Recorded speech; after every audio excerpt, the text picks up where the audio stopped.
Yeah, man. Of course, so we've had a whole week of wrestling. We've had the craziest weekend with Takeover 30, SummerSlam, of course, and AEW decided to have their thing a little bit later on in the week. So the weekend's just been a crazy one to try and keep up, mate. I haven't been able to keep up. You know what I mean? I'll be honest. I'm holding my hands up here. I haven't been able to keep up. So I'm doing the heavy But lifting today then. you're doing the heavy lifting, bro. You're gonna tell me what's going on. So let's get to it. What has happened this week and over this weekend? So I guess the only place to start is the beginning of the weekend, which was NXT Takeover 30. It was a good show. Takeovers always deliver. I mean, if we do a bit of a run through, we had Finn Balor and Timothy Thatcher go one-on-one, and that was a different style of match to what we usually see Finn Balor in. A lot of technical floor-based wrestling. Did expect Timothy Thatcher to win, but didn't get the win. Finn Balor got the win. We got Damian Priest become the North American champion in a hell of a ladder match. Wasn't quite sure it would live up to that first ever ladder match, but it was a really good match. Dakota Kai, she challenged Io Shirai for the women's championship on NXT. Yep. Really good match again, but didn't come away with the gold. In the end, we got a tease between Rhea Ripley and Raquel Gonzalez, which looks like literally two Goliaths. I can't wait. I literally can't wait for when they do that. We had Keith Lee and Karrion Kross, and this is, I guess, what we're going to really get into here. Yeah. Let's go for it. It was, the result was one thing. The match was pretty poor, in my opinion. The weakest match of probably the weekend, but definitely on that show. Keith Lee dropped his title, man. Yeah, man. Just to say real quickly, when we're talking about matches in that show, the other match that was a bit of a massive surprise was Adam Cole, Pat McAfee. Oh my God, how did I forget? Mate. Brilliant, man. Bro. That was really entertaining. Yeah, Pat McAfee showed up, bro. Very surprised on that. Going back to Keith Lee and Karrion Kross match. A little underwhelming in how it went. I'm a big fan of both guys. Obviously, they're both very, very different in terms of their style and all the rest of it. The brutality was there enough, I guess, to carry Kross's character. But it was still it still lacked something. And Keith Lee losing his title was kind of... And I know we'll kind of talk about this as well, and him heading over to Raw, and that's been the plan. But I still feel as if it's way too early in terms of the fact that he was dual champion only like 3 weeks ago. 3 weeks ago. You know what I mean? Like, you've kind of made no sense of it now. I know Karrion Kross is Karrion Kross, and he's coming from the history that he has and the accolade or whatever, that, and the stature that he's coming from, and the whole character of him, devastating the whole of NXT and all that kind of stuff. And that's great. So, him losing would probably hurt his character a little bit, maybe. Yeah. But maybe the idea was to find a way for him to lose that still, had his character and still have Keith Lee as champion for at least another, come on, 4 weeks at least, Make some sense of him being, the first ever person to hold both championships and whatnot. Even if they had a thing where he carried on, holding both championships, and he lost that NXT championship to Kross, but still had the North American. Yeah. At least there would still be something for him to hold on to, for him to fight for. Someone else comes out, or just something more. Him going to Raw, we now know the whole main roster, NXT to main roster thing is it's a myth. It's a myth to us. You know what I mean? So it's not like, oh my God, he's lost a championship and he's gone to Raw now. Doesn't really mean anything. Not at all. It came out afterwards, so I guess we should cut this match a bit of slack. That pretty early on, Karrion Kross injured his shoulder. I guess he had to fight the rest of the match with that injury. So that wouldn't be the best, wouldn't be the most comfortable. Maybe it kind of hampered them doing certain things that they may have planned. But in regards to the call-up thing, it's like they just decided they want him to go to main roster 3 weeks ago. It's like, all right, we've put both belts on him. It's like Vince has said, okay, who's this big guy? I want him in the main roster. It's like, right, Keith Lee, in the next 3 weeks, you're going to drop your North American Championship. You're going to drop your NXT title. We're not even going to give an explanation. And the next night, you're going to be on Raw. It's literally, it just happened like that sort of thing. So, yeah, I fail to understand that whole thing. Yeah, like I said, even if it was just another month or so, it would have made a little bit more sense. You know what I mean? Have him hold the title for a little bit, show himself strong. But the 3 weeks, you know, and he relinquished the NXT North American.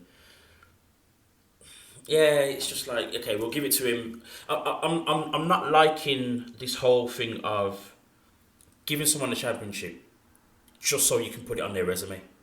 Yeah. And that's what it feels like. Yeah. You know what I mean? You're just giving it to him just so you can put it on your resume. Boom, okay, he's this big guy now, and he's the first ever did it, just so Michael Cole can say it. Yeah. You know what I mean? The whole double champion thing, like for how it's played out, he defended the North American Championship the week after he became double champion, and then that's when he got rid of it the week after that. So he was only really a double champion for a week, and now 2 weeks or 3 weeks after that, he's lost the NXT title. And if anything, it makes him look a bit like a chump, which he's not. Yeah, of course. Just totally mismanaged, and then kind of now getting onto his debut on Raw, was that they've come and embedded him in the middle of Drew McIntyre and Randy Orton's feud, which was a fine feud on its own. Don't think it really needed deeply. Obviously, in the last week, they've done a lot of work on the network in regards to Drew McIntyre's past and Keith Lee's past, them crossing paths. They're obviously probably simultaneously trying to advertise the Evolve library, which is now available on the WWE network, and obviously the history those two have. Great plug. Did WWE in it like come like I work for them? But yeah, it's just they've put this isn't the debut of someone that maybe they don't have ambitions for him to be a star. Because this isn't the debut, I don't think, of someone that should be a star. I always believe that they should be someone here, and then gradually they will fall into their place wherever it is on the card. Okay. But I mean, for me, it's nice that they're putting him where they're putting him, but again, it's still the whole, as you said, what's the point really? He didn't. That feud itself didn't need it. And I do understand the whole, you know, Keith Lee, Drew McIntyre and the history, and I would love to see that match. I would absolutely love to see that match, and I can't wait. I even put that in my story, I think last week or something like that I want to see them two go at it. But I would have rather have seen that, as I said in the story, at Survivor Series with both of them as champions. That could have easily still happened. Drew beats Randy, even if that feud carried on for a little bit longer. But come to Survivor Series, boom, it's them two that go at it. You know what I mean? You know the funniest part of everything you just said? Obviously, they done this thing on the network with Keith Lee and Drew sparring, and they're telling the story of their history. Cool. So we know there's a connection there. Going to Survivor Series now, it looks very much so, we'll get onto it in a second, that Roman Reigns is probably going to be Universal Champion by then. Roman Reigns and Keith Lee had their little bit at Survivor Series last year. This writes itself. It totally writes itself. There you go. Triple threat match, all men, you know, leading each brand. It writes itself. Then they even showed, I think they showed a clip, where was it on? I can't remember, it was on WWE Instagram or in the story or what, but obviously they showed the clip of when Raw invaded NXT last year, and Keith Lee hit the powerbomb on Drew McIntyre. You all the history's there. It's all written. You're giving us what we want, but not what we want. If that makes sense. Some watered down version. Yeah. It's crazy to. Oh man. Yo, my head's messed up now because Roman Reigns, Drew McIntyre, Keith Lee, triple threat. Even Roman and Drew McIntyre have a bit of history when Drew McIntyre came back to Raw and it was like the Shield versus what were they called, Dogs of Justice or something like that with Braun Strowman and whoever the other third person was, Bobby Lashley. I mean, all they had to do was keep Karrion Kross away from Keith Lee, but let us know that he's in his sights. But Karrion Kross, obviously, he beat Ciampa. He could have taken on Gargano. He could have taken on some of these other top guys in and around that scene in NXT. Eventually, worked his way to Keith Lee. Finn Balor, Damian Priest, Adam Cole. Yeah, all of them. He could have taken them all of them. All of that. Then got round to Keith Lee. Right. And then they could have made the switch one time and then done this quantum leap to the main roster. Like, could have exactly. Everything just seems rushed and not really thought through. And now I feel like Keith Lee's, they've said he's gonna fight Randy Orton at Payback now, the pay-per-view this weekend. Like he's just, where is he gonna go from there? Like, I just don't see any long term. I mean, I see the optimism that I have, the very little optimism that I have. I see obviously going towards it being Keith Lee versus Drew McIntyre. But then, is it, for one? Two, how and why? Keith Lee then, I'm not expecting Keith Lee to beat Drew McIntyre if that happens. I'm not expecting it at all. So then what happens to Keith Lee after that? Exactly. Is he then gonna be, I don't know, showing his butt or singing in the ring, or what I mean? Are we gonna get that type of? Keith Lee's a charismatic guy as well, so I wouldn't be too surprised if that's what Vince has seen already. He's got charisma, you know what I mean? He's got charisma. Look what he's done with the other big black guy who has charisma, Biggie. Yeah, but then at the same time, look at, maybe not charisma, but look what he did with Bobby Lashley before MVP basically came and saved him. But this is what I'm saying, and that's a man with, who most people would say lacks charisma, and he still tried that with him. It is what it is. For me, it wasn't a promising start on Raw last night. They've changed his music, as we were saying before we went live, for I don't know why. They've made him wear like baggier shorts. He's wearing like longer and baggier shorts. Mate, wearing a vest now as well. Someone messaged me yesterday, bro. I wasn't even watching Raw. I haven't even watched it. Someone messaged me yesterday on WhatsApp, and they were like, why is Keith Lee in a skirt? I was like,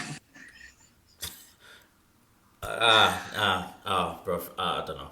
And this is, I know this is, Vince and his vanity of, you don't look in shape, so you got to cover up and all of this kind of stuff. But come on, you're tampering with the guy that people really like, The same things happened a number of times when they've tried to alter the person that we knew and love from NXT, who've grown, their fan base and all that kind of stuff from NXT, moved to main roster, and it's just kind of like either watered down, it's dramatically changed, and that person has then become nobody. You can think of guys like Bo Dallas, Ascension, oh my god, and there's so many others. Nakamura to a level as well. I recorded a video this morning where I said that basically there is the disconnect between NXT and main roster is crazy. It's like the only thing they ever acknowledge on the main roster is how many titles you won on NXT. There's no story continuation apart from like Bayley and Sasha. I've never really seen a strong story being continued. Right. And yeah, they just treat you like you're a new character, and that NXT is just some land where you may have won a belt, and that's it. No history, no fan favoritism. Like nothing comes through. Like it's a different company almost. Like yeah. Even kind of going back to the whole thing with Big E as well. Like they never mention him being a former NXT champion. He mentioned it the other day. Yeah, to remind us. Yeah. But it's never really said like that. So yeah. I thought that whole disconnect changed last year after Survivor Series and what happened there and all the rest of it. But then at the same time, I think, again, as always, Vince sees an opportunity, takes it, so we feel as if he's listening to what we're saying, like with the Women's Evolution. And then when it's kind of run its course in his mind, he's like, forget it. I'm doing my own thing again now. It's the same thing. It's the same thing over and over again. Moving on to the happenings of SummerSlam, and we mentioned the big dog himself, Roman Reigns, has come back. He made an appearance. He made an appearance after Bray Wyatt defeated Braun Strowman for the Universal title, and then Roman Reigns just came out and battered both of them. I'm back, mate. You know what I mean?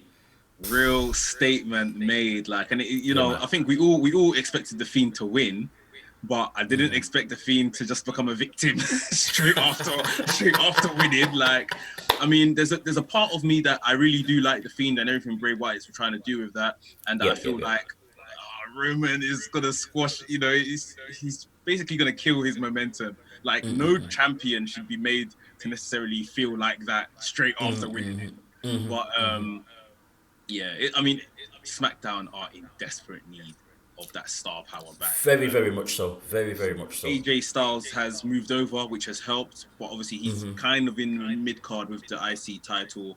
Correct. Daniel Bryan has left, so that's kind of balanced itself. Strowman's been at the top, but hasn't been doing a great job, been helped along by The Fiend. So Roman coming back is literally the injection that they needed. And it's the attitude, like, he came in, beat up Fiend, went outside the ring, speared Strowman, telling him, "You're not a monster unless I'm here. I made you," sort of thing. Wow. Got back into the ring, was holding the belt over the Fiend, saying, "You're just a freak in a face mask. Like, this is mine. You can't handle the responsibility." It's like, all right, Roman, like, this is the guy that we've been all calling for like 5 years now. Right. Maybe not necessarily a heel, but just no. Yeah, edge, a bit of edge, like. Yeah, of course. But he kind of had that just before he, decided he needed to leave, obviously because of the whole corona and the health scare that came with all of that for him specifically. But as you said, man, to have him back is so needed for SmackDown. It's unreal. But it's then again, how do you weave him back in and in a way that doesn't kill Bray Wyatt as a character and all the rest of it, because we're still trying to get there, and it's just not happening. Every time we're close, something else happens, and boom, you know what I mean. And this is the new one. This is the new thing that's kind of gonna kill his momentum. But at the same time, Roman's needed. Yeah, I think Roman's needed. They killed the Fiend after all the great work he had done. They killed the Fiend by making him lose to Goldberg, of all people. That's where they probably killed the Fiend, and he's been trying to claw it back now. The thing is, the Fiend isn't one of these characters, in my opinion, that should be overexposed. We probably shouldn't see him on TV every week and stuff like that. It should be made to feel special, a bit Undertaker-ish. But the numbers don't lie. And for someone like Vince, gonna just come back, Roman's back, cool, let's slap the title on him. Like, people are saying that, they're gonna build to eventually the Fiend versus Roman at WrestleMania. Not that long. They ain't gonna wait that long. No way. It might even happen at Payback. Don't be too surprised. That's what they're saying. They've already advertised they're having a no holds barred triple threat match for the Universal Championship. Roman, Braun versus Fiend. I'm guessing Roman pins Strowman to somehow protect Fiend. And hopefully. win. Yeah. And I think the fear is now, are the crowd going to go back to, you've just given the belt back to Roman, and how they manage it from there. I think if they do, Roman has to go full heel and just be like, I'm the man then. You see what I mean? Like, it is what it is. I left you lot here. You lot couldn't handle the job. The numbers plummeted. The man's back, sort of thing. So I don't see that happening. I think if anything, I don't see the whole heel thing, because I think obviously Roman's the new Cena. A heel turn is just not going to happen. We've got on Raw. I know it's been a while now, but we've got Seth as a heel as well. So for some reason, it almost feels like if one's a heel, the other one can't be. Yeah. Or they're both faces at the same time. Those two specifically. But then as well, you also have Braun, who's kind of edging a little bit to a heel. So as much as he's doing the monster thing and after being attacked by Roman, don't be too surprised if Braun then, does something with the Fiend, and then them two kind of are back as a coherent unit. Yeah.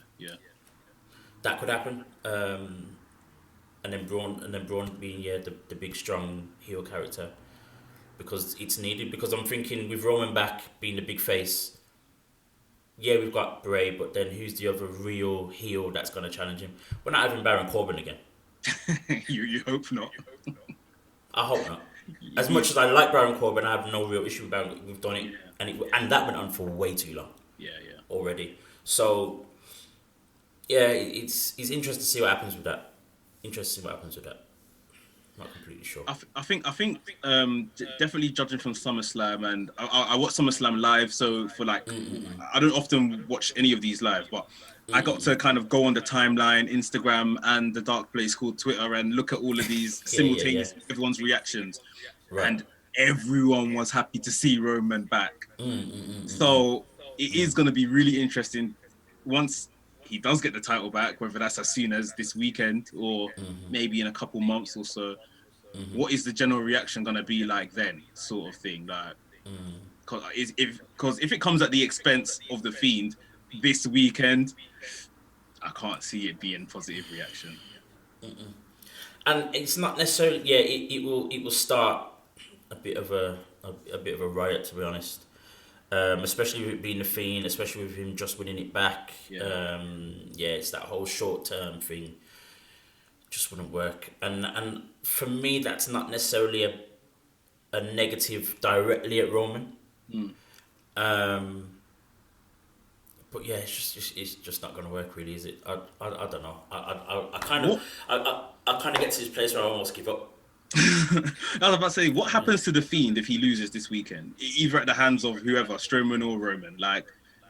What happens? Because it's as good as you're a champion for a week. I don't see a positive way out of it. Unless it's a feud that carries on for a few weeks. Whether he loses or wins, it should definitely be a feud that carries on for a few weeks, regardless of what the result of their next match is. If it's as soon as Sunday, at least, anyway. I think it's all just a bit mental. Even for Roman to just turn up and spear him, and it's like everyone else sees the Fiend and kind of freezes. And Roman just treats him like he's just any other guy. Yeah, and to a point, I get it. Obviously, you want to build Roman to be this big badass and all the rest of it, and I get that. But there still needs to be some mind games going on. You know what I mean? Whether Roman shows fear or frustration, there still needs to be some kind of some mind games that happen for Roman before he gets back to holding that championship and saying I overcame the Fiend. Yeah, exactly. Which will be fine as long as it's done correctly. It's fine. The other thing that happened on SummerSlam, another loss of a title that still makes no sense, is Sasha Banks losing her Raw Women's Championship. And once again, Sasha Banks cannot retain her Raw Women's Championship. They actually mentioned it. Sorry to interrupt you. They actually mentioned it on Raw. On Raw, they actually said Tom Phillips actually said, because she had a rematch with Asuka in a lumberjack match last night, and he actually said Sasha Banks has never been able to defend her Raw tag team, her Raw Women's Championship. So maybe they're gonna now build it into a storyline. The fact they're kind of acknowledging it, I don't know, but the fact that they acknowledged it says a lot as well. It does. Obviously, we talked last week before the match and before the weekend of SummerSlam, and my theory or my own little storyline would have been, Sasha Banks retains and Bayley loses, and then Bayley gets jealous and comes for Sasha. but it looks as though we're going back to probably what we all wanted and expected before Sasha became a Raw Women's Champion, with Sasha probably ending up going after Bayley for the SmackDown one. They also defend their Women's Tag Team Championship on Sunday as well. I'm sure that will add to any storyline and whatever else between them. I've got a feeling they'll probably lose to whoever it is that they face. It's going to be Shayna Baszler and Nia Jax. Oh, okay. I saw something with that. Okay, cool. Shayna Baszler defeated Bayley 2 weeks. Was it last week on Raw? Yeah. Maybe that will add to that. Yeah, there's going to be some level of confusion between the two, between Bayley and Sasha, and then boom, we're going to get the Bayley Sasha feud. I just don't know how I feel about it anymore. We're getting what we want, but it's kind of like, okay, you did all of this to bring us back to. I thought you were kind of taking us somewhere else that we weren't kind of at square one again, which was working nicely, beautifully, and I applaud them for that. But then, yeah, you brought us back here with Sasha not being able to retain again, and. Oh, I don't know. The thing is, they booked themselves into a corner. We were saying it because there's no way Asuka can have 2 matches on the card being Asuka and not win one of those championships. There was no way it wasn't going to happen. Of course. So, I mean, it would have been nice to see Sasha actually retain and maybe someone else lose. But I guess Asuka is a Raw talent. Bayley's the SmackDown one. They've been floating, so... I mean, shout out Asuka anyway. Both of those matches were brilliant. The Sasha match was actually the best match on the card. Like, absolutely brilliant. Brilliant. Took a spot where there was like, I think, a sunset power bomb. Like, her head just went splat against the ground. Like, it was just, oh my god. But absolutely amazing. I think I'm kind of wondering why Sasha hasn't questioned Bayley or on TV anyway, as to why she didn't. In the Bayley match, Sasha got on the apron, took a bump from Asuka, and that's how Bayley won. Right. They literally repeated the same thing in Sasha's match, but Bayley jumped down. Bayley didn't want to go through with it, it costed in the end. But I mean, again, to cut some slack as well. The story in itself has been good in terms of its longevity, and they've still made it carry on. Yeah. The other thing that has been happening, and for a while, is this whole thing where they have volunteered each other to take on, whatever opponent and stuff like that, and those things have happened. And obviously, we saw on last SmackDown, before when Naomi came out and they had the whole beat the clock challenge thing, their miscommunication again. So it's there, it's bubbling up and whatever else. So now, even on that same night as well, actually, Sasha got knocked out. Bayley got beat up but managed to escape Asuka and grab her belt and went straight past Sasha. Disappeared, just left her, just straight. So, there's still something to work with, of course. Yeah. I think my grievance in any of this really is just about the whole Sasha not retaining. More than where the storyline is and where it's gonna go and all that type of thing. I think it's fine where it is. It's okay. It's just Sasha not retaining again. Like, why is this a thing? I think, well, if I'm right, I guess the only person that has won more Raw Women's Championships than Sasha is probably Charlotte Flair. Right. Yet, out of everyone that has won Raw Women's Championships, Sasha's won probably 5 now, and probably has the least amount of accumulated days as champion. Yeah, I'm sure. Which it just doesn't make for good reading at all. But again, it's this whole thing of just having the words on the resume. Yeah. Sasha Banks, 5 times women's champion. That sounds amazing. Yeah. How many days?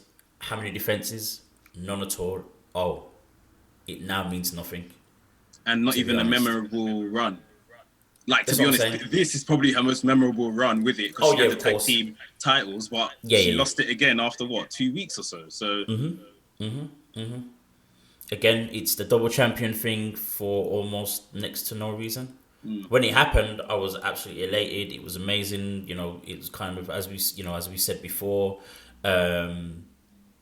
you know, I guess redemption for them losing the tag team champions the way they did when, you know, last year and stuff like that, and it felt great. But now once again we're kind of like, what are we doing here? Yeah, that's exactly it. It's like, yeah, what's next? And it's like, what's next for Sasha? Like, Sasha has to go and win the SmackDown title from Bayley whenever that happens, and has a monumental run with it. Needs to erase all this stuff they've done for her on Raw, all this 5-time champion, but no memory of actually, you know, like you said, no defenses, no memorable run. When she wins the SmackDown one eventually, she needs to go on a tear. Yeah, for sure. I'm sure it's not gonna be as long as Bayley's has been. Yeah. But it needs to have, you know, some good stories, some great matches in that run. Even if that run was about 3 months or so, you know what I mean? Like, it would still mean something. Yeah, high profile wins within that time. Yeah. Of course. But imagine Sasha being on SmackDown. Who's then left on Raw? I know you've got Asuka as the champion, which is good. Well, you've got the possibility of Shayna Baszler, Nia Jax, kind of. I honestly still thought within this period of Charlotte and Becky being away, that and Tessa Blanchard going on a free right now as a free agent, I thought, you know what, she's controversial, but she's of that caliber, and you can put her straight in, and people are gonna watch because it's her, and you know, she could definitely drum up some good business for them in that aspect. Like, I thought we would have maybe seen her at SummerSlam getting involved in one of these matches or something like that, but I don't know. Yeah, who knows where all of this is going. It's going to be interesting. Again, it's, as I said, the storyline itself, as long as it's gone, has actually been good in its entirety and in its essence. So I still have faith in where it can go and what's going to happen. But again, Sasha not retaining is just annoying as hell. Yeah, it's just annoying. I think the one of other thing to discuss is obviously Naomi pinned Bayley in that beat the clock challenge thing. So maybe Naomi's due a title shot out of that. That might just be a little short term thing in the meantime, but good spot for Naomi. Yeah, that would help. That would help Naomi as well. That would be great. So we move on a little bit to the other company that is All Elite Wrestling. The other side. Again, we move to the other side, and even on the other side, we are now also seeing titles changing with, I don't know, kind of almost making no sense, maybe? There is a bit of Not that. There is a bit of that. A little bit. Because it was, a 5-minute match? Brody Lee versus Cody, and obviously, Brody Lee won. Then after the match, Brody Lee then attacked Cody after he was being stretchered out. So that's how bad he beat him up in the first place. Stretchered out, took the stretcher, threw him over, and all the rest of it. His little entourage, Cody's entourage, came out to try and help, and then the rest of Dark Order came out, beat them up.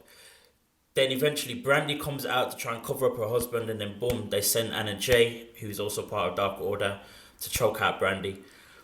So at least we're seeing some kind of story that can carry on. Yeah. With this, of course, which is great, which is what we wanted to see. So they've done the right thing in that respect, of course. It keeps my mind ticking about what happened with Scorpio Sky, but we won't get onto that. As to why all of that happened. But to be honest, I think it does actually work that Cody was squashed by Brody Lee, because Brody Lee needs to be seen as this, monster at the end of the day. Yeah. He really does. And then with the backing that he has of 7-8 members of Dark Order, they can just start terrorizing the rest of the roster at the end of the day, you know what I mean?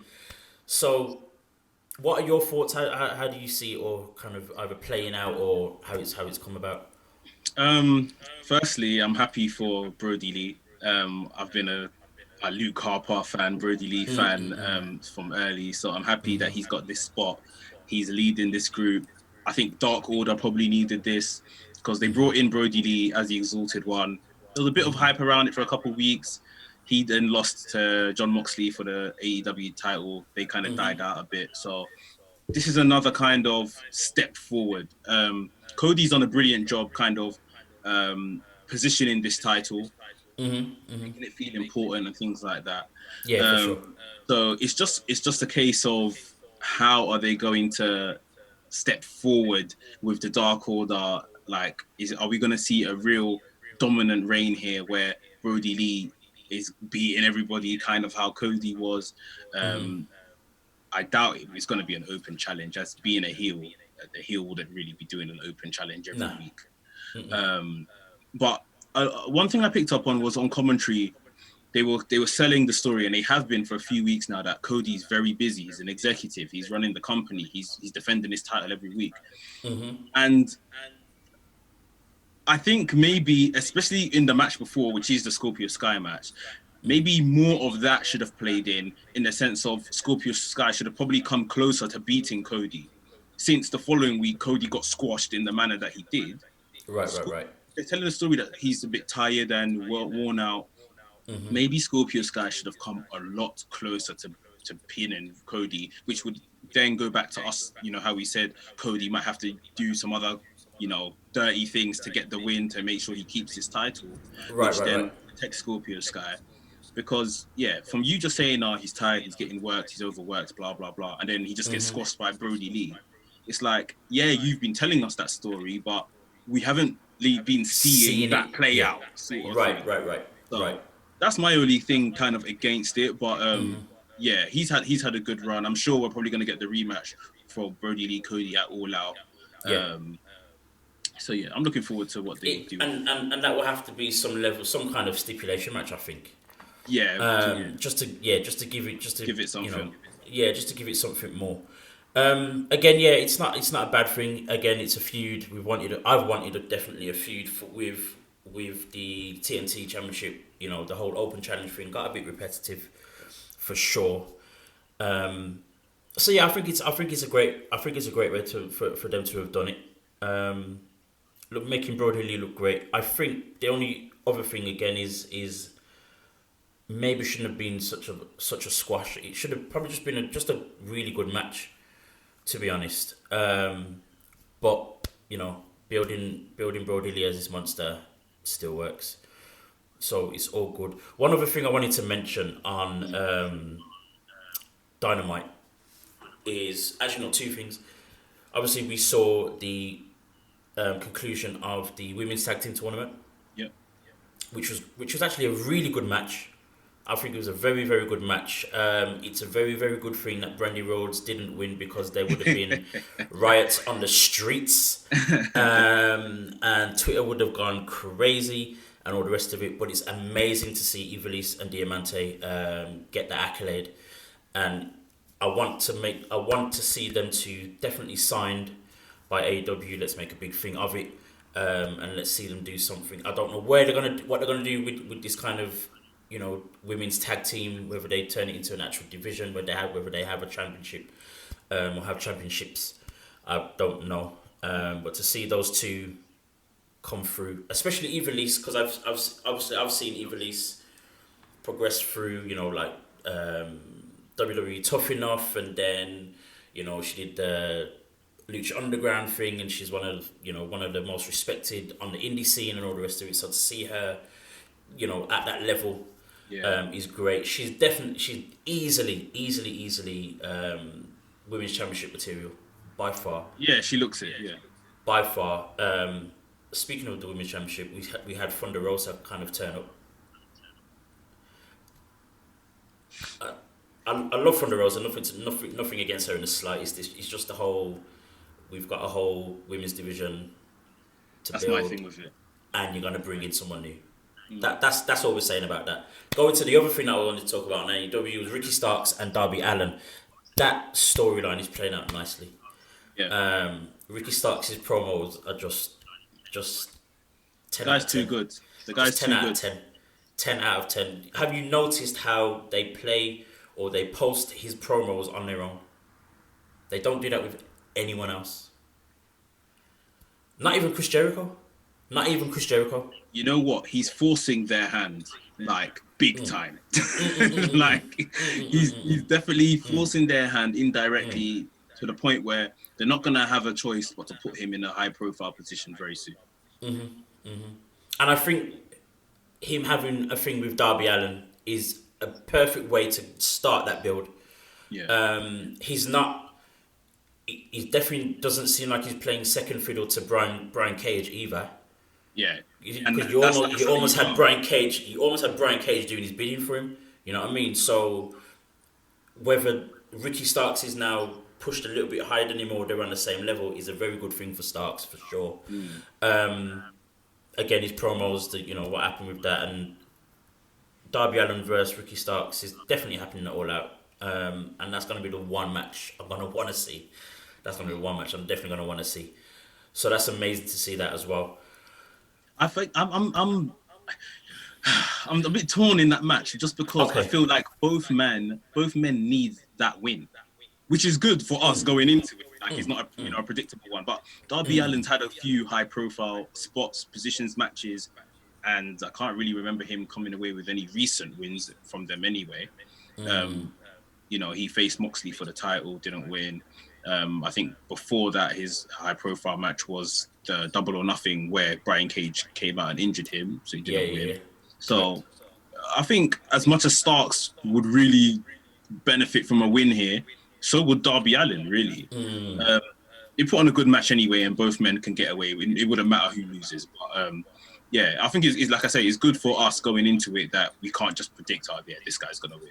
I think when it really comes down to it, I think the person that would probably benefit the most would be Darby Allin, to be honest. He's been there longer. As you said, he's had the high-profile matches and he's unfortunately lost and stuff like that. Whereas with Starks, if he lost, it wouldn't be as bad because he's the heel. He's the heel, yeah. Two, he's not been there that long, so he still has time to build himself back again. He lost to Darby Allin in that tag team match. Obviously, Darby Allin, destroyed his back. Destroyed his back, and obviously that's what they're running with as well. So, Darby Allin coming away with a win, and then to be honest, you may see Darby Allin try, get in a mix up with Brody Lee for the TNT. I think that would play out nicely for Darby Allin. Whether he wins or loses, that's another thing. All depends on if and how that happens. And then Ricky Starks can even easily just start a feud with someone else.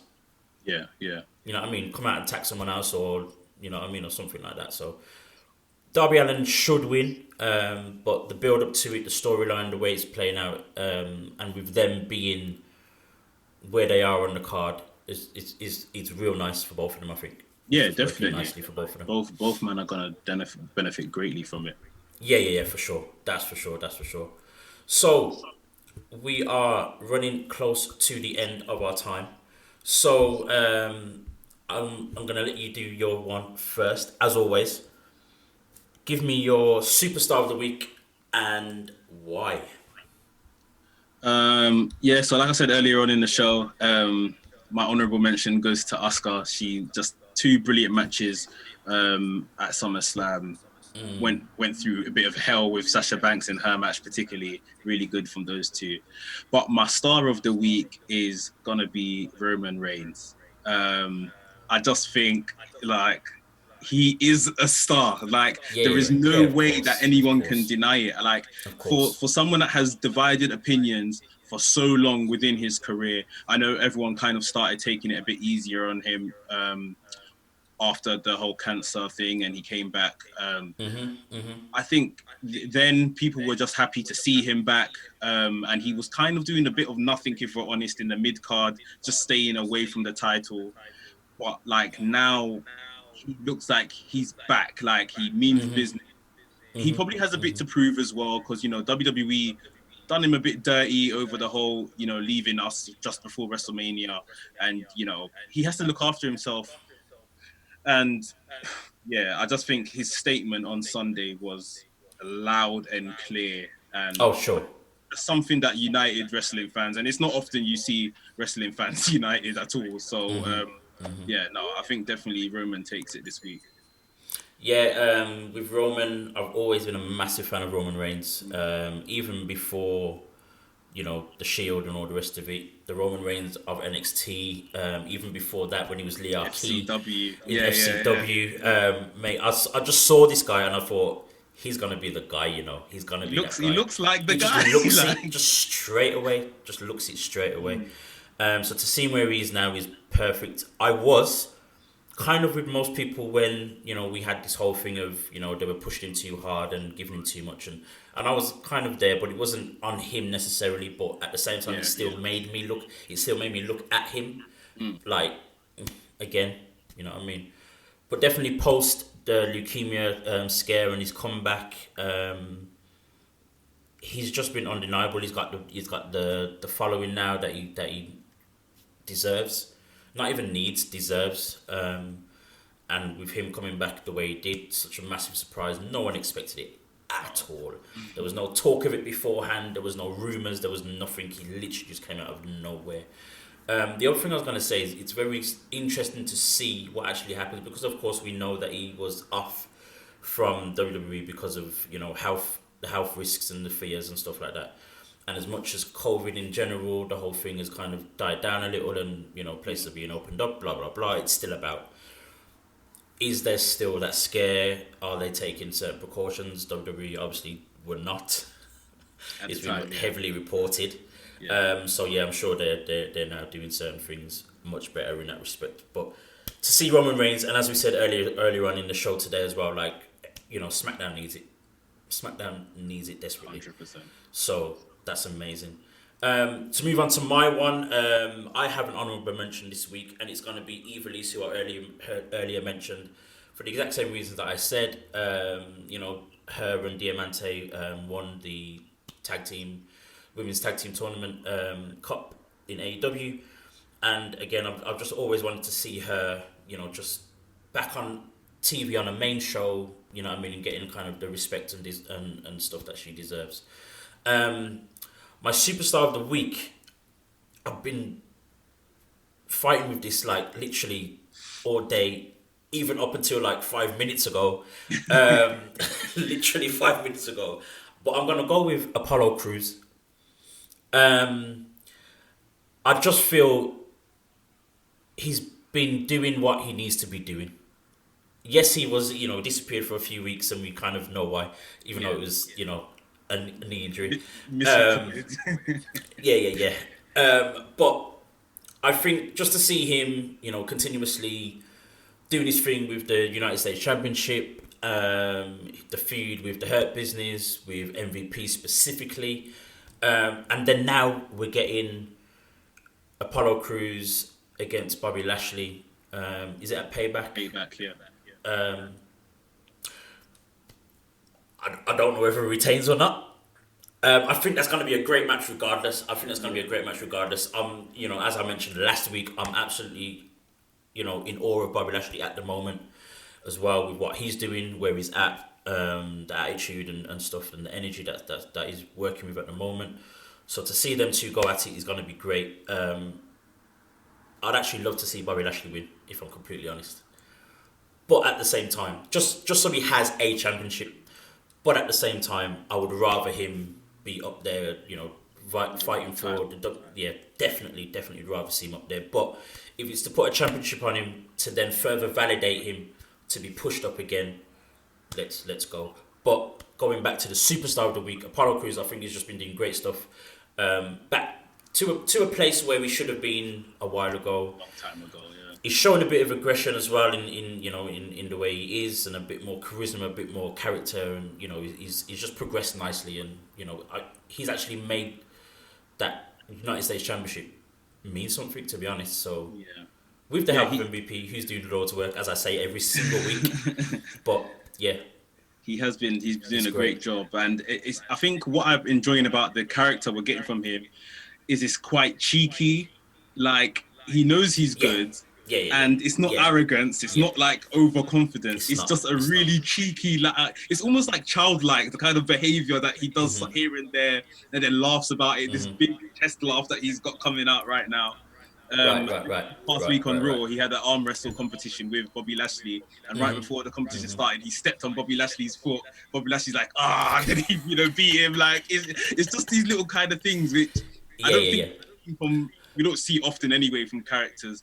So yeah, he seems to be really enjoying it. I won't lie, I do definitely. They updated that size of the belt because the US Championship has kind of increased in size with this new design. And I did think, is this for Bobby Lashley? I literally did think that when I saw it compared to the other one.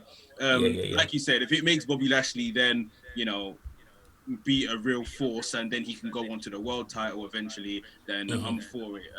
As long as Apollo Crews is still above water after losing the US Championship. Very true. That is the important thing. But yeah, he's been doing brilliant work. Yeah, you mentioned that. Very clever to mention that, actually, because I think it would be a bit worrying, or that would be part of the fear with Apollo Crews losing, is that it becomes a kind of a bit of a nobody again or forgotten about. And that's very massively a big possibility, very big possibility. So yeah, let's just hope that whatever that outcome is, it'd be amazing if he beats Bobby Lashley. I'll be very surprised if he does. If he does, it's probably going to be another, something cheeky, someone gets involved and he takes an opportunity and wins. But if he loses, great for Bobby, but a little worrying for Apollo, because you're like, where does it go from there? I don't want him running after Shelton Benjamin for the 24/7 title. I mean, again, it's a good match to have, because if we're honest with ourselves, the Hurt Business need a big win at this point. They do. They've been given a couple opportunities through MVP at this title, not come true. Shelton Benjamin winning and losing the 24/7 title every week. They are dominant still. They're put in a dominant position. They even caused a ruckus on Raw Underground this past week, but they need something still. They need something like this. Yeah, for sure. So yeah, I think it's probably going to be a Bobby win. Hopefully Apollo gets something more, or something continues a little for another few weeks. Yeah. But yeah, we'll see how that one plays out. I guess this is the end of the show for this week. It's been great. We've gotten through everything that we need to. SummerSlam was really good. Takeover 30 was great. And you know what? Can I just say? Oh, go on. I think this is one of the rare occasions where the main roster pay-per-view was actually better than the takeover in the same weekend. Very good point. Very, very good point. A very, very good point. Extremely rare. Never happens. Takeover always overshadows it. Rare. But yeah. Super rare. Yeah, you know what? Very, very true. On that note, it's been great. We'll do this again. People, obviously, as always, check us out on our social media handles. You've got Mekz. You can find him on WrestleManiac UK, on all sorts, on Instagram, on YouTube. You can find this show on YouTube. And obviously, of course, he is in that dark place we call Twitter. You can find me, as you have already, on Instagram, Black Wrestling Alliance. I'm in that dark place, Black Wrestling A. And soon enough as well, within the next week, I will announce that this show will be on a new radio station, UK-based radio station called Affinity Extra. But I'll tell you all about that in the week. And yeah, boy. And we will see you there, and we'll see you again next week. Take care, folks. Take care, guys.